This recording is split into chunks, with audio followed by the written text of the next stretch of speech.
Assalamualaikum warahmatullahi wabarakatuh.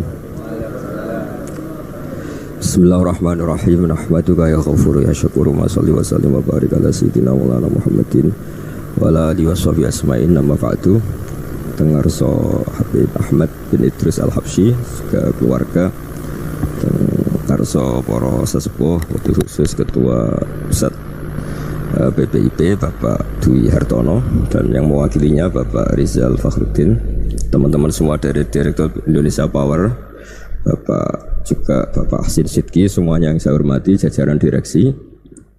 Ini ngaji santai-santai napa muhasabah. Kon roh ana muhasabah. Pak Zainuddin. Muhasabah itu kalau Kiai Jawa maknani itu ngoreksi diri sendiri. Jadi menghitung diri sendiri. Ini pas bidang yang saya tekuni tadi karena Habib Ahmad yang minta kemarin sama Ibu siapa dari Indonesian Power itu, Ibu Lia, saya turutin sekaligus saya sambil belajar terus tentang muhasabah. Dalam konteks Indonesia muhasabah itu sudah jadi perilaku ya, karena dulu orang tua saya, guru-guru saya kalau ngandani itu, bayangkan kalau kamu jadi dia. Jadi misalnya kita mentang-mentang atasan, otoriter sama bawahan, bayangkan kalau kamu jadi yang bawahan itu kayak apa? Laukun tamakanah, kalau orang Arab bilang, bayangkan kalau kamu di posisi dia. Makanya guyonannya orang-orang Indonesia itu kan orang ngaramkan judi gitu, bareng dikasih tahu. Tapi yang menang anak jenengan, alhamdulillah. Ternyata ngaramkan itu karena ada anaknya. Kalau anaknya yang menang ya seneng. Meskipun itu guyonan, tapi saya punya padanan itu dalam kitab Hikam. Nabi Ibrahim itu Khalilur Rahman, tentu bencinya minta ampun sama yang namanya maksiat. Suatu saat beliau diterbangkan di alam malakut. Itu kalau di Hikam saya halaman 15 juga. Saya masih ingat betul. Mungkin kalau Anda beda halaman karena beda cetakan. Atau enggak punya kitabnya. Atau punya tapi tidak bisa baca. Nah itu jadi berbagai kemungkinan. Atau punya tidak bisa baca tapi dianggap jimat. Atau digo pencitraan. Banyak itu kaji-kaji tidak bisa baca kitab tapi di ruang tamunya kitabnya besar-besar. Pencitraan itu, tapi ya bagus lah, nggak apa-apa untuk syiar. Setelah diterbangkan di alam malakut, diperlihatkan sama Allah, ada orang pezina, ada orang syaribul khomri, ada orang mabuk, ada orang macam-macam. Allah tanya sama Nabi Ibrahim, bagaimana pendapat kamu Ibrahim tentang mereka yang maksiat? Kata Nabi Ibrahim, ya Allah habisi saja mereka hidup di bumi engkau, makan rezeki engkau, kemudian mereka tidak taat sama engkau. Singkat cerita di fase itu, saya ulang lagi di fase itu, Allah nurutin. Sampai sekian peristiwa, mungkin 3 atau 4. Sudah, setelah sekian tahun Nabi Ibrahim lupa peristiwa itu, kemudian beliau diminta menyembelih anaknya. Ini versi kitab Hikam. Memang versinya banyak tentang kenapa Nabi Ibrahim disuruh menyembelih anaknya. Ketika mau menyembelih anaknya, Nabi Ibrahim ragu. Huwa samratu fuadi. Anak saya ini buah hati saya, kenapa engkau suruh menyembelih? Terus kata Allah, apa kamu tidak ingat ketika kamu saya angkat di alam malakut, kemudian kamu usul bunuh-bunuh, saya tidak mempertimbangkan usul Anda, tapi kenapa sekarang saya merintahkan kamu mikir? Gitu. Terus, ya karena ini anak saya ya Allah. Terus kata Allah, rumang samu bukan mata ini gak gawean kau sing gawe kowe enak wae usul mata ini. Jadi saya yang bikin, kemudian Anda enak aja usul membunuh. Semenjak itu Nabi Ibrahim itu di eranya itu asfaqun nas, orang paling sayang sama manusia. Karena kadang kita keras itu ya kebetulan itu tidak anak kita, tidak keluarga kita.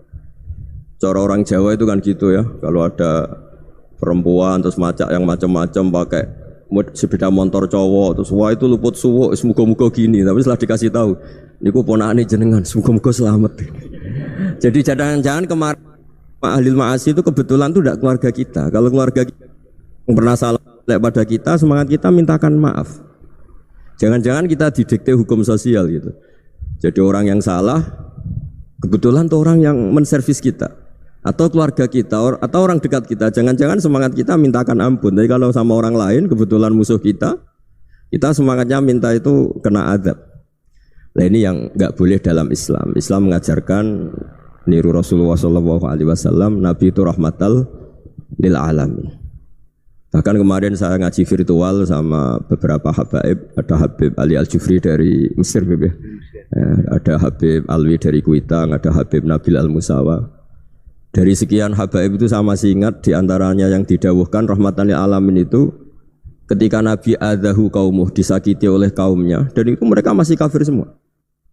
Itu mereka dapat doanya Nabi Allahumma hdi qaumi fa innahum la ya'lamun. Kayak apa baiknya Nabi, orang yang menyakiti, yang melukai, tapi Nabi masih berdoa Allahumma hdi qaumi fa innahum la ya'lamun. Sayyidina Umar dapat doanya Nabi itu yakhina kana kafiran, ketika masih kafir didoakan Allahumma aizzal Islam bi Umar. Itu ketika masih kafir. Itu pelajaran bagi kita bahwa yang sedang tidak cocok pun itu berdapat doa kita. Ya doa supaya kondisi kita baik, hari tambah baik. Karena agama ini saya berkali-kali bilang limangka nayarjuwa wal yaumal akhir. Agama ini diperuntukkan bagi yang selalu punya harapan pada Allah Subhanahu wa taala. Saya cerita muhasabah ini tentang hubungan kita dengan Allah. Di Indonesia itu banyak orang fasik, banyak orang nakal. Ya di mana-mana orang nakal itu ya mayoritas, wa aksaruhum fasikun. Tapi berkahnya harapan. Mungkin saya kira nakal sok benda, mungkin saya kira sholat sok ben sholat, mungkin sekarang belum sakho, belum dermawan, suatu saat dermawan. Barokahnya itu kefasikan ini dianggap sementara, sedang fasik, sedang tidak benar. Karena kiai-kiai kita, para guru-guru kita, para habaib utamanya itu mesti bilang semoga husnul khotimah. Nah barokahnya doa itu semoga husnul khotimah itu menjadikan satu pola sosial. Yang sedang fasik ini masih diharapkan jadi lebih baik, jadi lebih sehingga kita tidak ngambil sikap ekstrim yang ingin menghabisi atau ingin mengadili, tidak, karena selalu kita punya harapan. Dan agama ini limangka narjuwa wal yaumal akhir. Bayangkan dulu kalau yang nakal itu anak kamu, pasti kamu nggak ingin kan langsung dapat azab, dapat apa. Padahal kita semua jadi tokoh ini abul kulli, bapak dari semuanya. Sehingga ketika Rasulullah SAW jalan-jalan kemudian melihat perempuan sedang menyalakan api. Kalau apinya mati ditiup, anaknya dijauhkan. Nanti kalau sudah jauh dari api anaknya digendong lagi. Terus kata Rasulullah matur ke semua sahabat, "Ara'aitum anna hadhihi tarikhatan waladaha 'alan nar." Apa kamu berpendapat bahwa perempuan ini akan melemparkan anaknya ke neraka? Tidak ya Rasulullah. Tidak akan seorang ibu melemparkan anaknya ke api. Terus kata Rasulullah, Allahu arhamu min hadhihi biwaladiha. Allah lebih rahman, lebih rahim dibanding orang tua ini kepada anaknya. Ini yang harus kita kenalkan terus, kita kampanyakan terus supaya orang hubungannya dengan Allah itu nyaman, asik. Sehingga dengan demikian selalu ada harapan bahwa yang sedang nakal ini suatu saat tobat. Kita tidak boleh menghukumi pasti begini, pasti gini, itu tidak wilayah kita. Itu juga yang dicontohkan Rasulullah SAW.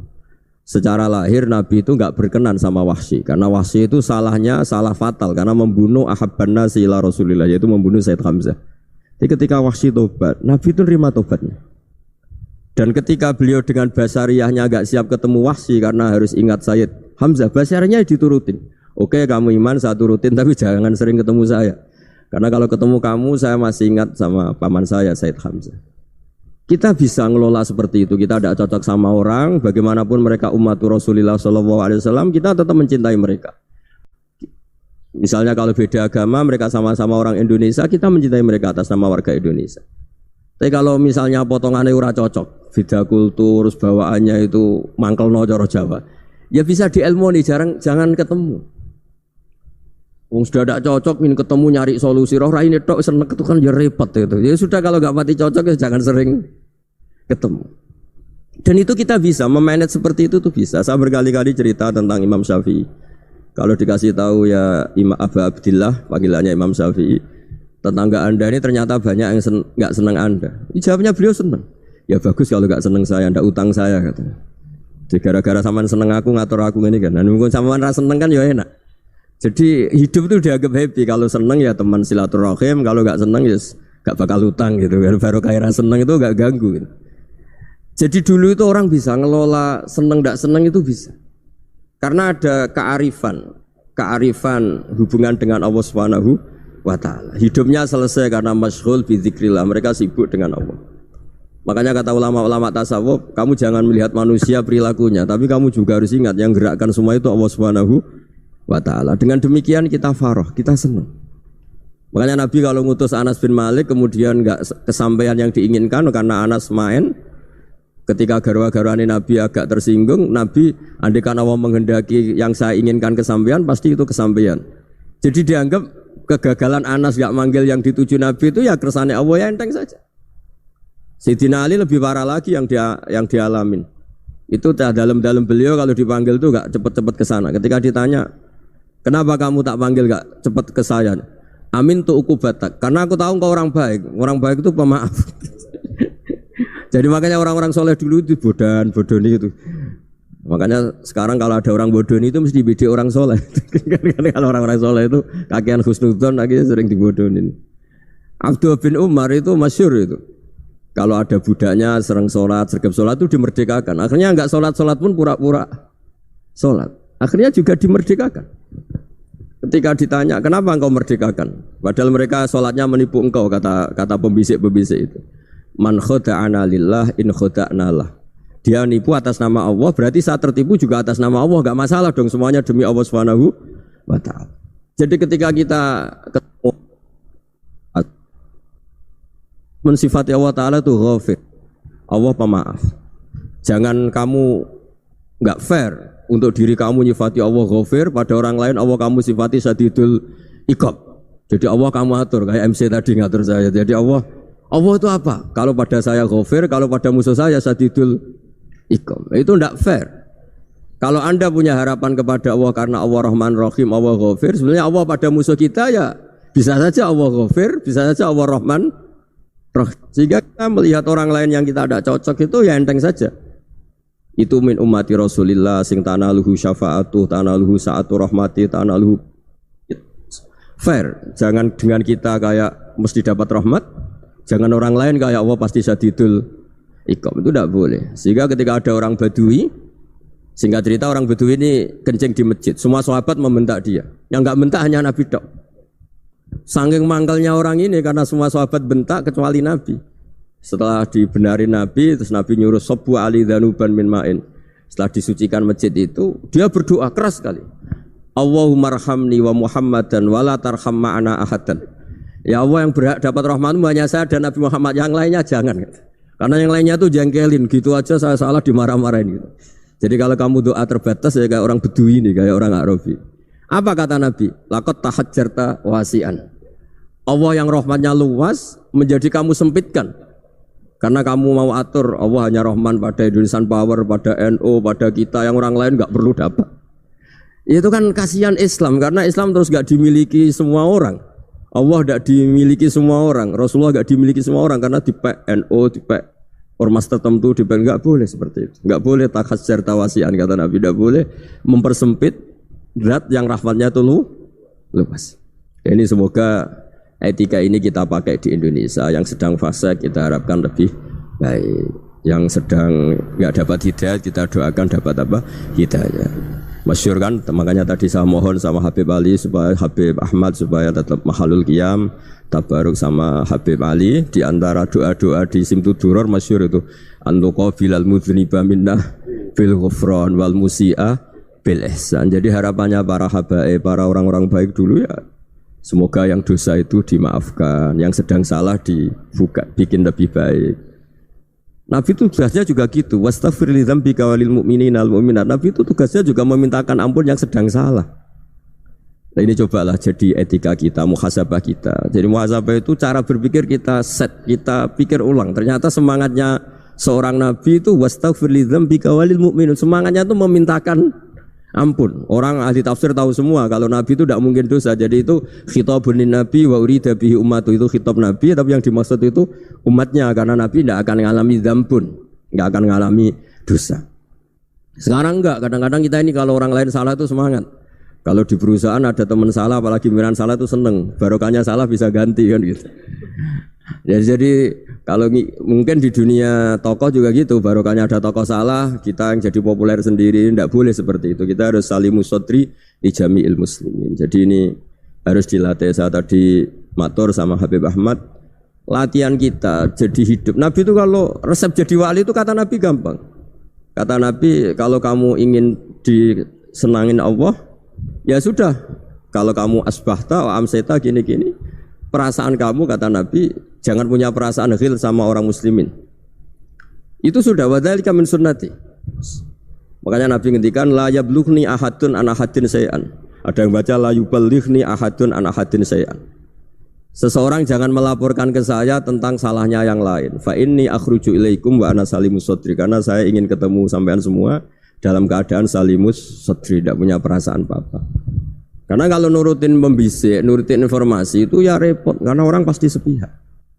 Ada kiai yang top datang ke kampung-kampung ning desa-desa. Kata yang seneng itu punya akhlak. Wah itu bagus orang besar datang ke kampung-kampung. Kata yang enggak seneng, oh itu jobnya kiai kecil kok diambil, itu kan ya kasihan itu kan sudut pandang. Makanya saya sering bilang akal kita ini cukup untuk mentasdik Rasulullah Shallallahu Alaihi Wasallam. Meskipun perasaan kita kadang orang Jawa itu beda. Saya berkali-kali bilang sama peneliti dari Jogja, kenapa sih Gus para nabi itu kok poligami istrinya banyak? Nabi Dawud katanya itu berapa? Itu Nabi Sulaiman malah jumlahnya agak terbatas ini. Nabi Muhammad itu paling sedikit. Saya tanya gini, perempuan itu orang lemah, jadi kalau nolong orang satu gimana baik, kalau nolong orang dua ya lebih baik, ya sudah kira-kira seperti itu. Paling tidak akal kita masih tahu kalau orang baik itu kan mesti baik, nolong orang satu baik, nolong orang dua ya lebih baik, nolong orang tiga lebih baik. Tapi kalau kamu orang nggak baik, satu saja kamu terlantarin, kamu miskinkan, kamu ya tinggal diukur kan. Kalau orang baik nambah baik, tapi kalau orang buruk tambah buruk. Nah itu akal. Akal kita bisa menganalisis kenapa sih nikah itu ada yang poligami, ada yang enggak. Sudah ukur saja diri kamu. Misalnya kayak saya elek keriting, rabi terus, memperbanyak wong elek. Orang perilaku tok raine dadi elek kabeh gitu. Tapi nak kowe iku ganteng, alim, ganteng, sugih, anake ganteng-ganteng, berhubung kowe saleh ahli swarga kabeh, mertua yo bangga karena karir kamu meyakinkan. Ini mertua kamu aja enggak bangga mau nambah. Ipar enggak bangga, mertua enggak bangga, desa kamu yang kamu wayai juga gak. Beda dengan Nabi ketika nikah Juwairiyah itu enggak ada pernikahan sebarokah Nabi dengan Juwairiyah itu asharu Rasulillah. Di situ habis perang banyak tawanan, gara-gara jadi besanya Nabi langsung dibebaskan semua karena asharu Rasulillah. Sekarang besanya Kanjeng Nabi. Dulu Abu Sufyan mangkalnya bukan main sama Nabi. Gara-gara putrinya dinikah terus langsung jadi. Kalau kamu kan enggak, nikah satu, nikah lagi, satu kampung musuh kamu. Karena istri pertama ya cemburu, yang kedua agak bangga. Wah itu selesai itu dunia wal akhirah. Maksud saya, nganalisis Islam itu harus pakai akal. Dan akal yang dipakai, ini saya bawa ke kitab Ihya, adalah pikiran-pikiran para ulama. Makanya ketika Imam Ghazali ketika ditanya, fakaifa bi muslimin fasikin asawaha fi jami'i amri. Kalau kalian ketemu orang fasik, orang Islam tapi fasik, perilakunya enggak ada yang benar. Kata Imam Ghazali jawabnya lucu, aneh. Ma min muslimin illa wa islamuhu ta'ah. Tidak ada orang Islam kecuali dia mau Islam, membenarkan Allah dan Rasul itu sudah taatnya dia. Kok kamu tidak bisa melihat taatnya dia? Dia pikirannya kan ini pemabuk, ini tukang apa. Tapi kata Imam Ghazali, sebenarnya kamu masih bisa berpikir positif. Ma min muslimin illa wa islamuhu ta'ah. Tidak ada seseorang Islam ketika dia milih Islam itu pasti ada taatnya, yaitu tasdik pada Allah dan tasdik kepada Rasulullah Shallallahu Alaihi Wasallam. Jadi dengan pola seperti itu, maka di antara guru-guru kita yang modern ya di era Mbah Maimun, di sini ada Habib Ahmad, Habib Salim, syair yang sering dibaca beliau adalah ada orang munajat sama Allah. Ini cerita munajat. Itu orang itu ngendikan gini, ana muznibun, ana mukhtiun, ana asi, huwa rahimun, huwa ghafirun, huwa afi. Ya Allah, saya mukhti, saya orang yang salah. Ana mutnib, saya orang yang dosa. Ana asin, saya sering maksiat. Tapi engkau ya Allah, engkau ghafir, pemaaf. Engkau rahim, maha pengasih. Engkau afin, yang mudah memaafkan. Terus kata orang ini, ya agak kurang ajar, tapi saking senengnya sama Allah.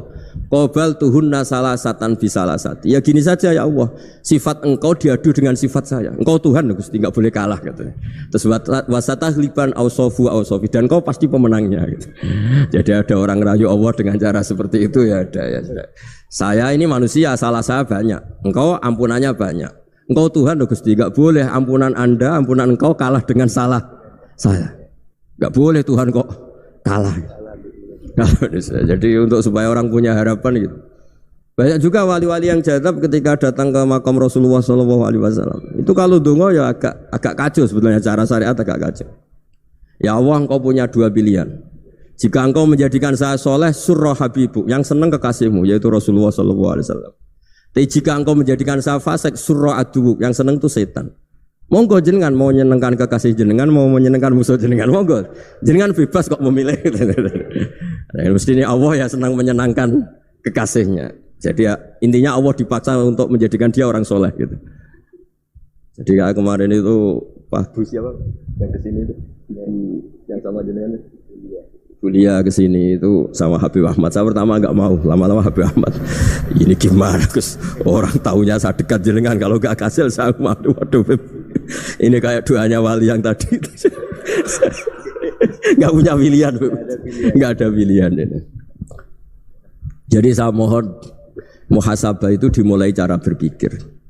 Makanya di sini sebetulnya tag ini supaya dapat barokahnya Ihya. Ini kitab yang disenangi para habaib, para ulama. Sebetulnya tag di muhasabah itu redaksinya gini ya, yang lengkap.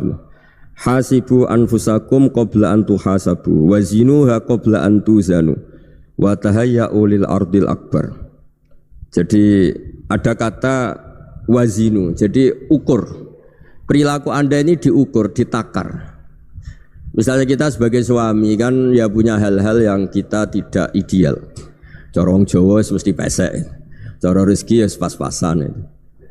Dan kita juga kalau makanya agak boleh tanya istri begini, apa saya cinta pertama Anda? Pasti Anda kecewa. Orang jadi istri hanya korban terakhir gitu. Sudah. Karena orang kalau ngelamar kemana-mana gak jadi istri itu pasti korban terakhir gitu. Jarang istri pilihan pertama, jarang. Ayo semua yang nikah. Rata-rata itu pilihan Anda pertama Pak, dari sekian ditolak di mana-mana terus. Ya perempuan terakhir. Kamu juga korban terakhir gitu. Itu wali-wali dulu kalau ngandani kita itu sederhana. Antal ini masyhur diceritakan Habib Zain bin Semit dalam kitab Al-Manhajus Sawi. Antalam tajid min nafsika kullama turid. Fa kaifa turidu min ghairika kullama turid. Kamu yang ingin ideal saja, kamu tidak menemukan pada diri kamu untuk menjadi ideal. Kamu kan ingin ganteng, ingin punya uang banyak, ingin perilaku Anda sempurna. Anda saja yang punya keinginan tidak bisa mewujudkan keinginan Anda sendiri. Fa kaifa turidu min ghairika ma turid. Jadi antalam tajid min nafsika kullama turid. Fa kaifa turidu min ghairika kullama turid. Kamu yang punya keinginan saja. Misalnya saya ingin punya uang banyak, perilaku saya selalu benar, gak pernah salah. Loh, saya yang ingin saja dengan diri saya gak bisa untuk benar terus. Kok kamu berharap orang lain selalu benar? Jadi anta lam tajid ya sama. Kalau kamu menuntut istri kamu itu ramah, neriman, apa kamu neriman sama wajah istri Anda gitu? Engko yo pola ning dindi jajaki sana jajaki sini kamu sendiri ndak kona apa. Jadi itu nasihat yang luar biasa. Anta lam tajid min nafsika kullama turid fa kaifa turidu min ghairika kullama turid. Kamu mau menghormati semua orang? Enggak mau kan? Kemudian Anda berharap semua orang menghormati kamu tidak ingin kan orang lain semua menghujat kamu. Sementara kamu enak aja menghujat orang lain. Makanya Rasulullah SAW itu luar biasa ketika bikin kaidah sosial. Apa la yu'minu ahadukum hatta yuhibba li akhihi ma yuhibbu li nafsi. Jadi kalau ukuran iman itu sederhana. Kalau sesuatu itu baik, nyaman bagi Anda ya bayangkan itu pada teman Anda. Misalnya Anda bangun tidur sudah acak-acakan, enggak punya uang, utang jatuh tempo, kan enggak ingin ketemu orang. Ya kamu jangan bertamu ke jenis ini karena dengan kamu yang alami juga enggak siap ketemu orang. Makanya ada Habib Alim itu dilapuri sama seseorang. Beb, dulu teman saya itu ketika saya kaya itu sering main ke saya. Setelah saya miskin, mereka tidak main ke saya. Kata Habib itu bagus, sunnah begitu itu bagus. Coba kalau kamu dulu kaya, teman kamu main kan kamu gaya. Di rumah ada makanan, bisa hormat tamu. Setelah kamu miskin jadi buruh manol di pasar atau buruh bikin boto, teman kamu datang, malu enggak kamu?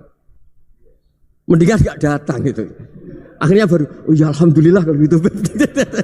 Loh ya kan dulu teman kita datang, kita ada Alphard, istri cantik, rumah bagus. Lah kita miskin, buruhnya orang pas dibentak-bentak, teman kamu udah datang. Milih datang kamu enggak kalau setelah kamu jatuh? Enggak kan? Jadi barokahnya ilmu itu terus. Ya, tapi kadang-kadang orang wah setelah saya miskin teman-teman tidak kasih ke sini. Ya kalau kamu sudah jatuh teman-teman kamu situ jadi tontonan. Ya mulai sekarang cara berpikir itu dirubah. Dulu yang namanya kiai itu kalau diundang orang itu ya agak-agak senang. Semenjak saya itu agak rubah.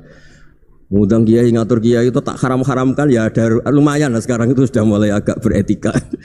Dulu itu ngundang tuh tanggalnya ditentukan, jamnya ditentukan. Enggak mikir apa kiai saat itu nganggur, enggak. Punya wadifah, enggak. Dia milih tanggal yang dia nganggur, enggak mikir pas itu kiainya nganggur apa, enggak. Ya saya hanya cerita aja, kamu tersinggung ya monggo, boten nggih monggo itu kan. Jadi saya mohonlah supaya tadi saya juga matur ke Habib Ahmad. Jadi untuk orang merasa ikut sunnah Rasul itu gampang sekali kata Sayyid Muhammad. Dulu Nabi berpakaian ala daerahnya. Kalau mikot ya pakai mikotu baladi. Karena Nabi orang Madinah dan beliau berdomisili di Madinah ya misalnya mikotnya dari Bir Ali misalnya. Tapi kalau anda orang kawasan Tanim mau umrah ya dari Tanim. Misalnya kawasan Jirona ya dari Jirona. Artinya apa? Kamu ngambil mikot karena Nabi mikot misalnya dari Bir Ali. Bukan berarti kamu harus seperti Nabi di Bir Ali, kamu orang Mekah, misalnya kamu orang Tanim, orang dia harus dari mikotu apa? Baladi. Sama, makanya di fikih-fikih itu kalau teknik anak, Nabi orang Arab, halawiyatnya kurma ya kurma. Kalau orang Jawa sedegan, semua podo-podo. Ya, podo-podo manis. Jadi ini tabaruk sama Sayyid Muhammad, ini ada murid beliau, Habib Ahmad, saya baca. Supaya orang itu merasa ikut Nabi itu gampang sekali. Ini saya baca ya di halaman tadi, disaksikan Habib Ahmad 433 di kitab apa begini Manhajus Salaf fi Fahmin Nusus. Itu kata Sayyid Muhammad wa kanat sunnatu Rasulillah annahu yat'amu ma yajiduhu fi ardi wa yalbasu ma yajidu wa yarkabu ma yajidu mimma abahu wa ta'ala. Fa man istamala ma yajidu fi ardi fa huwa al-muttabi' lis sunnah. Kama annahu hajjal baita min madinati. Faman hajjal baita min madinati nafsi fa huwa al-muttabi' lis sunnah wa illam takun hadhil madinatu tilka. Jadi intinya misalnya Nabi dulu itu ngasih sedekah kepada fakir miskin ya pakai dinar, dirham. Ya kalau orang misalnya sedekah pakai rupiah ya sudah ikut sunnah Nabi. Jangan, lu Nabi pakai dinar loh, kamu kok pakai rupiah. Dulu dinarnya Nabi udah ada tulisannya Bank Indonesia, kamu ada tulisannya Bank. Ya tidak ada seperti itu. Ya jadi misalnya Nabi sedekah pakai tamar atau pakai al-aqid, ya kita pakai beras, pakai apa. Supaya orang tuh bahwa Rasulullah itu milik kafatal linnas, milik semuanya. Sehingga merasa ikut sunnah Nabi itu ya semuanya. Makanya dulu Mbah Mun kalau motivasi saya supaya bombong, kalau orang Jawa bilang bombong. Wong Jawa mesti ono wong alim. Beliau menyontohkan Mas itu Mbah Fadol, Senori, Mbah Ihsan Jambes. Itu bisa ngarang-ngarang kitab luar biasa. Padahal beliau bukan orang Arab. Imam Sibawa itu orang Persia, Imam Ghazali orang Tus itu juga ikut Persia. Kata Mbah Mun, wong sing ora Arab lah mesti untuk jatah alim kata beliau. Karena Nabi itu diutus kafatal linnas. Nah ini kalau orang yang alim itu Arab tok berarti tidak ada perwakilan dari Afrika, dari Asia Tenggara, dari mana-mana. Makanya karena Nabi statusnya itu kafatal linnas. Jadi kita harus bangga sebagai Muslim, sebagai orang Indonesia karena misalnya Wali Kutub dulu terkenalnya hanya ada di Yaman, di mana. Ternyata pernah ada juga di Indonesia dan seperti Habib Abu Bakar Segaf Gresik. Jadi ya artinya kan tetap orang Indonesia meskipun beliau dzurriyyah Rasul kan ya sudah orang apa? Orang Indonesia. Dzurriyyahnya Habib Ali Simtuduror sekarang di Solo. Jadi Indonesia juga dapat alawin banyak dari Sadatin al-Alawin juga banyak. Jadi saya mohon barokahnya ngaji seperti ini. Melihat orang lain tuh gampang, bayangkan tuh kalau anak kamu. Makanya Nabi nanti kalau nggak percaya lihat di Hikam nomor 15 di kitab saya itu. Di situ dijelaskan oleh Hikam, jangan-jangan semangat Anda pada orang yang maksiat, pada orang yang keliru supaya dihukum itu karena kebetulan itu udah anak Anda, itu udah keluarga Anda. Coba kalau itu keluarga Anda. Makanya kalau saya guyonan di Jogja itu ada pembantu mecahkan piring terus dimarahi majikannya, saya mesti guyon gitu. Pasti itu pembantunya tidak cantik. Kok bisa Gus? Andai kan cantik dan kamu senang mecahno piring satu, piring 1000 ora iso ngamuk kowe. Ternyata ngamuknya itu karena mecahkan piring apa karena plus tidak cantik? Coba jawab para lelaki ini. Kamu marah sama orang maksiat tuh karena maksiat karena plus itu udah anak Anda. Bayangkan kalau itu anak Anda. Itu hebatnya Rasulullah SAW. Karena kita yang salah pun kadung umatnya, Nabi tetap ngasih fasilitas syafaati li ahlil kabair min ummati. Kayak apa baiknya Nabi? Tidak ikut maksiat tapi ikut fasilitasi ngasih syafaat. Loh kalau li ahlil ibadah kan wajar. Nabi ketika ini syafaati li ahlil kabair min ummati.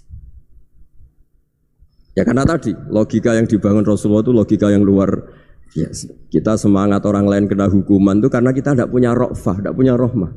Coba kalau Rasulullah yang bil mukminina raufur rahim, semangatnya itu mendoakan supaya tobat, mendoakan diampuni. Dan itu juga yang diperintahkan oleh Allah Subhanahu wa taala, wastaghfir li dzambika walil mu'minina wal mu'minat. Ya semoga barokahnya ngaji ini, barokahnya Habib Ahmad, barokahnya Maulid Simtud Duror, barokahnya semua kitab madaih Tibak Barjanji semuanya, barokahnya Ikhya, barokahnya Said Muhammad, barokahnya guru kita semua, Mbah Maimun, bapak saya.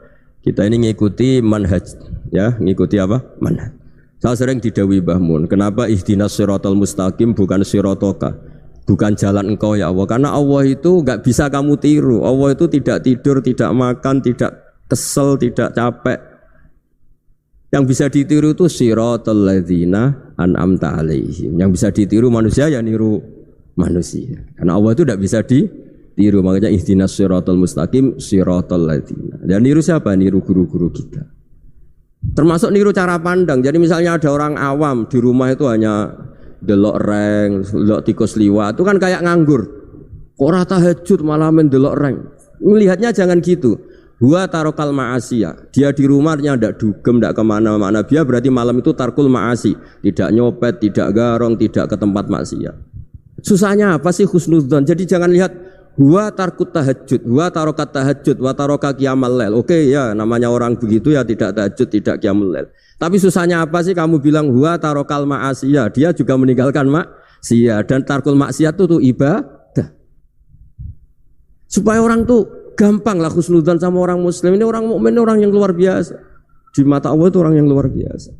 Kayak tadi Imam Ghazali, kalau saya ketemu orang muslim kemudian dia tidak pernah baik, gimana? Kata Imam Ghazali, ma min muslimin illa wa islamuhu ta'ah. Tidak ada orang Islam ketika dia mentasdikkan Allah dan Rasulullah, berarti dia juga punya taat. Ya ini latihan saja, sing iso nglakoni Habib Ahmad kula namung cerita mawon. Kula cerita secara akademik, saya punya kitab, saya baca dan alhamdulillah kita paham barokahnya para guru dan supaya terbiasalah sebaik-baiknya ibadah husnudzon billah wa husnudzon bil mu'minin. Soal tidak cocok ya diilmoni tadi ya, namanya enggak cocok ya jangan sering ketemu. Seperti Rasulullah SAW, beliau karena sangat mencintai Said Hamzah, ketemu orang yang pernah begitu sama Said Hamzah, ya beliau secara basyariah tidak siap. Tapi beliau secara cara bahasa sekarang, secara profesional, kalau beliau seorang nabi dan harus menerima tobatnya siapapun ya diterima. Saya meskipun dengan A, B gak cocok karena dia begini-begini sama saya, tapi saya ingat dia sholat, dia baca sholawat, dia mencintai Rasulullah, ya kita hormat. Ya soal tidak cocok ya di manage tadi ya, zuruhiban tasdadhuban, kalau tidak pati cocok ya jangan sering ketemu, bawaannya enak nanti. Jadi ya semuanya itu diilmoni lah. Makanya ngendikane Ma'ruf Al-Qurhi ada yang baca Al-Kharqi, mangqala fil yaumi salasa marrat aw marham ummata Muhammad kutiba minal abdal. Karena semangat mencintai siapapun satu hari sering baca marham ummata Muhammad, wa asli ummata Muhammad, wa tajawaz an ummati Muhammad, itu mesti kutiba minal abdal. Dia pasti termasuk wali abdal. Maksudnya semangat mencintai ya dilatih lah. Misalnya Indonesia Power atau PLN, andai kan tidak ada PLN tuh kayak apa? Orang nggak bisa ngaji, tidak bisa aktivitas. Ya barokahnya ada PLN, barokahnya jasanya. Kita sadar, tidak semua kebaikan kita ini memenuhi keinginan orang banyak. Orang banyak ingin listrik, ingin saluran apa, dan itu kadang yang mewujudkan orang lain atau kelompok lain. Ya karena itu manfaat ke orang lain ya kita doakan. Karena khairun nas anfa'uhum linnas. Sehingga kita terbiasalah ngakui orang lain. Seperti semangatnya Rasulullah SAW, semuanya itu didoakan, semuanya diinginkan kebaikannya. Bahkan Nabi gak putus asa sampai di akhirat. Ketika Nabi lain sudah putus asa karena sudah akhirat, sampai dimintai syafaat semuanya bilang nafsi, nafsi. Karena merasa semuanya gak punya nyali di depan Allah. Karena ini sudah akhirat, sudah finish.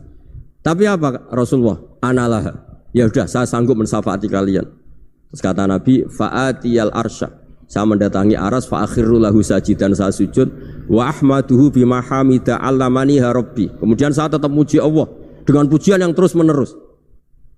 Padahal sudah di akhirat sudah finish. Nabi dimintai syafaat masih sanggup karena Nabi tahu akhirat tidak bisa mendikte Allah, tidak bisa Allah terus bilang ya Allah ini akhirat loh, engkau sudah tidak boleh mensyafaat, tidak bisa. Allah tidak bisa diganggu akhirat, Allah tidak boleh dibatalkan rahmannya oleh akhirat. Allah tetap Rahman Rahim abadal abad. Dan Nabi tahu itu. Makanya kata para ulama, fa Muhammadun Ahmadu min ghairihi. Jadi Nabi Muhammad namanya dua yang terkenal. Sebenarnya banyak yang terkenal dua, Muhammad sama Ahmad. Ketika Nabi punya nyali memuji Allah di akhirat atau sudah di akhirat, itu fa Muhammadun Ahmadu min ghairihi. Ketika Nabi lain sudah tidak punya nyali muji Allah karena sudah akhirat, Nabi Muhammad tetap berani muji Allah di saat seperti itu. Makanya Ahmadu di situ kata ulama itu af'al tafdil, fa Muhammadun Ahmadu min ghairihi. Kanjeng Nabi lebih memuji Allah di saat yang Nabi lain sudah tidak punya nyali untuk muji Allah di saat itu. Makanya kata Nabi fa akhiru lahu sajidan wa ahmadhu bimahamida allamaniha rabbi.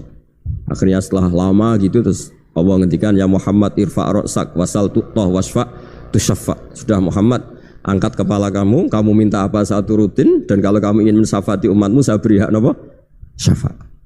Nah, semoga semangat itu juga menjadikan kita munajat bahwa rahmat Allah tidak terbatas, harapan juga tidak terbatas. Mungkin yang sedang nakal ya kita katakan sedang, jangan terus kamu pastikan wah ini mesti su'ul khotimah, mesti tidak orang baik. Tidak, agama ini liman kana yarju wal yaumal akhir, selalu bagi yang punya harapan. Ya, mugi-mugi dapat barokah semua. Mantul dengan kata wassalamualaikum warahmatullahi wabarakatuh.